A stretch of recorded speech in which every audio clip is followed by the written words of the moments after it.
या चलो 4 number question तक हम लोग किए थे ना। एक्सरसाइज कितना कर रहे थे 1.2 कर रहे थे ना। अब हम लोग देखेंगे हला नहीं करिए 4 नंबर का क्वेश्चन जैसा हम बहुत सारा क्वेश्चन दिए थे बन गया था। नहीं बनाई थी हम बोले थे ना कि वीडियो में डाल देंगे, डाला हुआ था नहीं देखे आप लोग, तब उसको बनाना था। ऐसा क्वेश्चन 7 को डाले हैं है ना। चलिए 5 नंबर क्वेश्चन देखिए, बड़ा बेहतरीन क्वेश्चन है। सब लोग के पास किताब है जी। क्या कह रहा है कि जांच कीजिए कि क्या किसी प्राकृत संख्या n के लिए 6 के पावर n अंक जो है ना 0 पर समाप्त हो सकती है। 5 नंबर का क्वेश्चन पूछेगा, बड़ा बेहतरीन है, समझेंगे। कह रहा है कि जांच कीजिए कि क्या n के लिए 6 के पावर n पर n संख्या 0 पर समाप्त हो सकती है। ठीक है, तो देखिए क्या लिखेंगे सबसे पहले। माना कि n एक क्या है प्राकृत संख्या है, प्राकृत संख्या है। 6 के पावर n है ना, तो n बराबर हम मानेंगे 1 2 3 4 5 रखने पर। कोई दिक्कत? हमारा क्या है 6 के पावर n है, चला। अरे बोलो ना जी। तो 6 n के जगह पर पहले 1 रखिए, 1 रखे तो 6 का एक बार तो 6 होगा। तो अब 6 को तोड़ेंगे तो 2 गुना 3 होगा, 3 दूनी। अब बताइए फिर से 6 के पावर 2 रखेंगे कितना आएगा 6 गुना 6 2 बार लिख दे तो 2 के बार 2 बार और 3 के बार 2 बार। अरे 6 का एगो का तोड़ेंगे तो 2 गुना 3, एगो 6 का तोड़ेंगे तो 2 गुना 3 होगा। अब फिर रखना है 3, 6 के पावर 3 रखिए। 6 गुना 6 कितना 2 गुना 2 गुना 2 गुना 3 गुना 3 गुना 3। आ रही बात समझ में? कोई दिक्कत किसी को नहीं ना है। अब देखिएगा मोस्ट वीवीआई क्वेश्चन है। 6 के पावर 4 6 के गो चला 4 गो तो 2 के गो लिखेगा 4 गो और 3 के गो लिखेगा 4 गो लिख दिए। अब उसके बाद 6 के पावर 5 6 के गो चला 5 गो है, 2 के गो चला लिख दिए और 3 के गो 5 गो हो गया। बोले कोई दिक्कत? कहता है बताइए कि n एक प्राकृत संख्या है जिसमें 6 के पावर n जो है ना 0 पर क्या समाप्त होगा। तो बताओ किसी संख्या को हम गुणनखंड इसका किए तो कितना कितना के रूप में आया 2 और 3 के रूप में। बात समझना थोड़ा सा, 0 पर समाप्त करने की बात आ रही है। 2 गुना 3 पर हो रहा है ना समाप्ति जी, तो इसको गुना करेंगे तो लास्ट में 0 का भी आएगा नहीं, लेकिन ये 2 तो ठीक है। अब 2 अगर 3 के जगह पर 5 हो जाता तो कितना आ जाता 10, जो कि 0 पर समाप्त हो रहा था। अरे बात समझ में? तो हम लिख सकते हैं कि 6 के पावर 6 का गुणनखंड 2 गुना 3 है, अतः यह 0 पर समाप्त नहीं होगा। यदि 3 के जगह पर 5 होता तो संभव था कि 0 पर यह समाप्त हो सकती थी। कोई दिक्कत? ये हम लिखेंगे तो लिखेंगे, देखिए क्या लिखेंगे इसका लास्ट में रिजल्ट कि 6 का गुणनखंड 2 गुना 3 है, जो 0 पर समाप्त नहीं हो सकती है। कोई दिक्कत?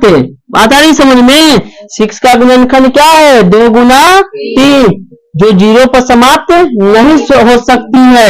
यदि 2 गुना 3 है ना, 3 के जगह पर 3 के स्थान पर 5 होता तो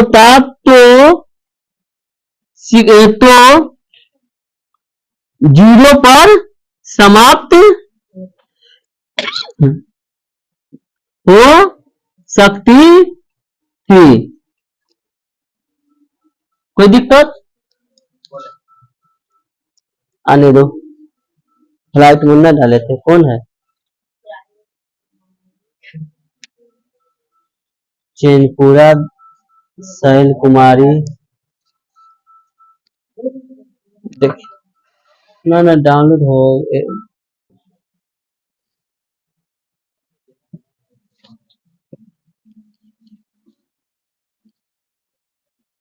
बन जाएगा। इस तरह का क्वेश्चन है।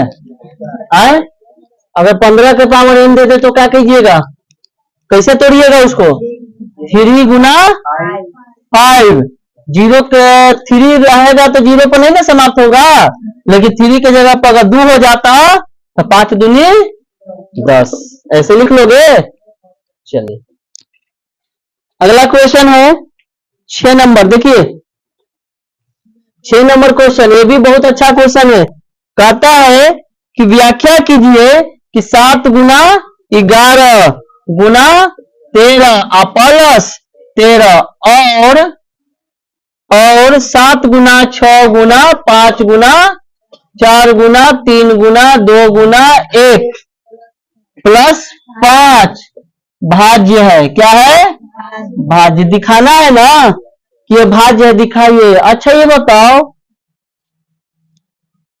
इसको कह रहा है कि क्या, ठीक है ना, कह रहा है कि दिखाइए कि यह भाज्य है। हम क्या करेंगे, पहले a बराबर इसको मान लेंगे 7 गुना 11 गुना 13 प्लस 13। अच्छा इसमें बताइए 13 है, इसमें भी 13 है, 13 कॉमन ले लेंगे, कितना होगा 7 गुना 11 गुना 1 नजीक कॉमन लिए तो आ रही बात समझ में। अब प्लस यहां पर कितना 1 ना, नहीं कॉमन क्या आता है लेने, 13 से इसमें भाग लगाओ तो ये इतना आएगा, ये 1 आ जाएगा, प्लस यहां से 1 आएगा, कोई दिक्कत है। अब गुना करो 13 11 77 1 78, यानी 13 गुने 78 गुना कीजिएगा कितना आएगा 78 में 13 से 8 24 7 21 21 8 29 29 2 1 30 7 3 11 कितना आ रहा है 1114। ये बताइए भाज्य है क्या, भाज्य है, भाग लगता है इसमें 1114 में, सिंपल है, दूर से तो लग रहा है ना, तो जब भाग लग रही थी भाज्य है क्या, भाज्य है, भाज्य है। लेकिन यहाँ पे सीधो करना था कि दिखाइए कि यह भाज्य है, पेयर है अभाज्य का, लेकिन दिखाना है क्या कि दिखाइए कि यह एक भाज्य है। यहाँ भाज्य है क्या, भाज्य है, ये दिखा दिए। अब बी वाला दिखा दो, बी बराबर मान लेते हैं 7 गुना 6 गुना 5 गुना 4 गुना 3 गुना 2 गुना 1 प्लस 5, चला कॉमन दोनों में क्या है 5, 5 निकाल दो क्या बचेगा 7 गुना 5 गुना 4 गुना 3 गुना 5 की जगह पर 1 होगा गुना 2 गुना 1 प्लस 1।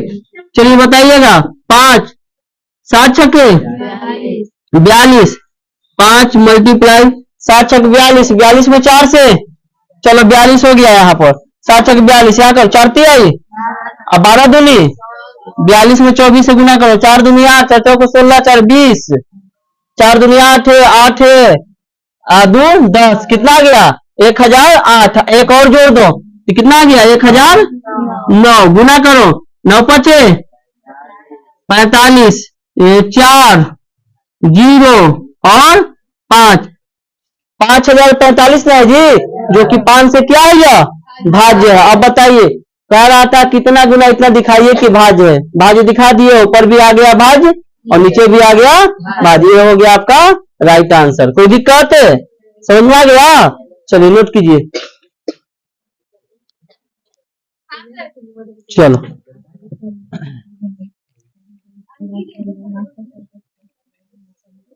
एक क्वेश्चन इस एक्सरसाइज का लास्ट है, ठीक है। देखो कल ही खत्म हो जाता, आज पढ़ने वाला ना, तो क्लास न होने की वजह से हो गई।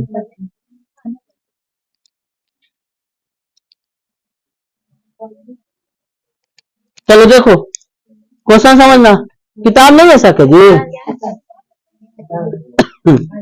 क्या कह रहा है, किसी खेल के मैदान, देख लो, किसी खेल के मैदान के चारों ओर एक वृत्ताकार पथ है, बात समझिएगा, एक वृत्ताकार पथ है, मान लो कि वृत्ताकार पथ हो गया, ये रास्ता हो गया, ठीक है। इस मैदान के चारों, इस मैदान का एक चक्कर लगाने में सोनिया 18 मिनट लगाती है। सोनिया जो है ना, इस मैदान का अगर चक्कर लगाती है तो कितना मिनट का समय ले रही है? 18 मिनट। बस जबकि इसी मैदान के चक्कर लगाने में रवि को 12 मिनट का समय लगता है। और जो रवि चलता है तो रवि को चलने में कितना मिनट का समय लग रहा है? 12 मिनट का। रवि को, रवि ठीक लिखे है जी, रवि तो रवि खेसारी मौसरी वाला रवि हो गया जी। रवि को कितना लगता है? 12 मिनट। आ रही बात समझ में?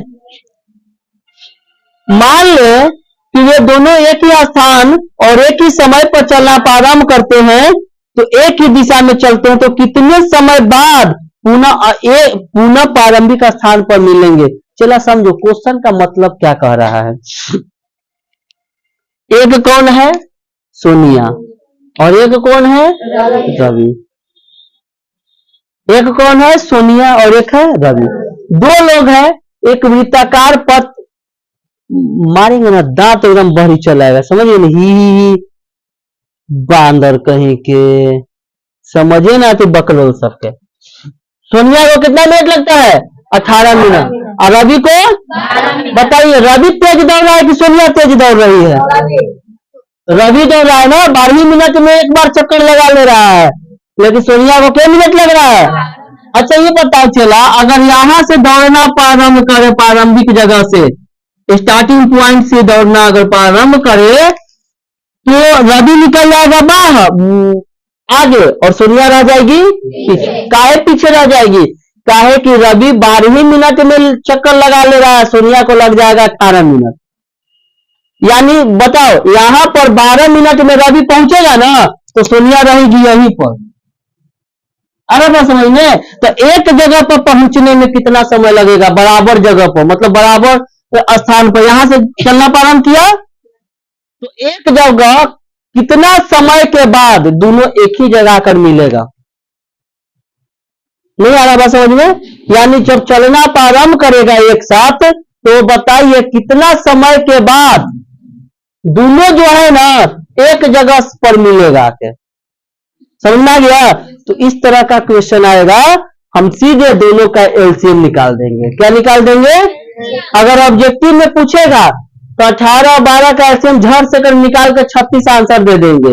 लेकिन अगर 2 नंबर में पूछेगा तो एलसीएम निकालने का तरीका ऐसे नहीं ई में बताए हैं। ई में क्या बताया? अभाज्य गुणनखंड से, है ना? तो कितना कितना का एलसीएम निकालेंगे? 12 और 18 का एलसीएम। आ रही बात समझ में? चलिए 12 का निकालेंगे, 2 से 6, 2 से 3, 3 से 1। 18 का निकालेंगे, चला 2 से 9, 3 से 3, 3 से 1। चलिए बताइए 12 का कितना आएगा? 2 गुना 3 गुना 1 आएगा। फिर उसके बाद 18 का कितना आएगा? चला 2 गुना 3 गुना 3 गुना 1। पहले एसीएफ निकालो, काम तो ना है एसीएफ के, लेकिन निकाल लेते हैं। जो मिलता है वो क्या होता है? एसीएफ 2 मिल रहा है, एसीएफ 3 मिल रहा है, एसीएफ 1 मिल रहा है, 3 दूनी 6। 2 को 3 ना लिखेंगे, क्या है? क्या है कि 1 को 3 है ऊपर, ठीक है? आ रही बात समझ में? 2 को 2 ना लिखेंगे, क्या है? नीचे 1 को 2 है, ठीक है? अब एलसीएम की बात करते हैं। चलिए चला, 2 सबसे ज्यादा ऊपर के नीचे, 1 को 2 है, 2 को 2 लिख देंगे। 3 सबसे ज्यादा ऊपर के नीचे, 2 को 3 लिख देंगे। और है कुछ जी? 1। चलो 2 2 नहीं 4 तिया 12 तिया 36 मिनट लगेगा। कितना मिनट? 36 मिनट के बाद दोनों जो है ना एक ही जगह पर पहुंचेगा। फिर नहीं आया समझ में? आ गया बढ़िया से? कोई दिक्कत नहीं ना? बन जाएगा इस तरह का क्वेश्चन है। चलिए नोट कीजिए।